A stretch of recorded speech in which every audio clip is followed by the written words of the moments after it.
Firefighters received a call. A woman reported that her husband had had an accident while unloading goods in the basement. Upon inspection, they found that the man's hand was stuck in the machine. An experienced firefighter freed his hand, placed him on a stretcher, and rushed him to the hospital. Doctors observed that he may have fainted at the time, with slightly low heart rate and breathing. Although the man insisted he had not taken any drugs, they conducted a toxicology test. The results were negative. But why were the emergency responders so concerned? Because they found a note at the scene. The fall was not an accident. There were only about 10 people at the scene at the time, and neither they nor the captain could determine who had left the note. They went to the man's shop to investigate, just as his neighbor arrived with some pancakes to visit. "Did someone bump into you? Did you see him fall?" they asked the injured shop owner. He shook his head. When an emergency responder suggested the shop owner ask the seemingly friendly neighbor, he scoffed, "That guy is a fraud. His concern is just to flatter me, so I'll sell him the shop, and he can expand his cafe. He keeps bringing pancakes, but I won't sell." The paramedics turned to a police officer friend for help. "We think the pancake guy pushed him down the stairs." But he countered,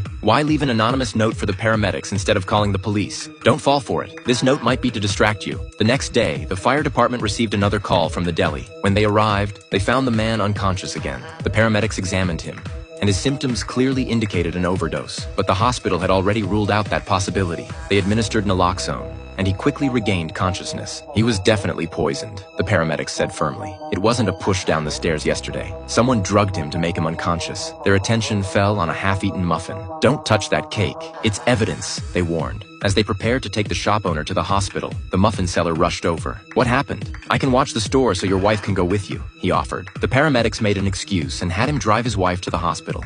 He agreed. At the hospital, the paramedics had the doctor check for tetrahydrozoline poisoning, as he had been injected with naloxone and immediately showed signs of recovery. They then explained to the police, "This substance is commonly found in eye drops in small doses and is safe, but overdose is fatal. We also need to check the uneaten muffin in the shop." When the pancake shop owner and his wife arrived, the police said they wanted to take him to the station for questioning. Suddenly, he spoke up. "You've arrested the wrong person." He admitted to writing the anonymous letter, claiming that the shop owner's wife wanted her husband dead. She had secretly approached him to discuss selling the deli, saying, "Don't worry about my husband." The wife vehemently denied it. Emergency personnel suggested, "Test the pancakes and coffee she makes for him every day." A look of panic flashed across the wife's face. Ultimately, the police took her away.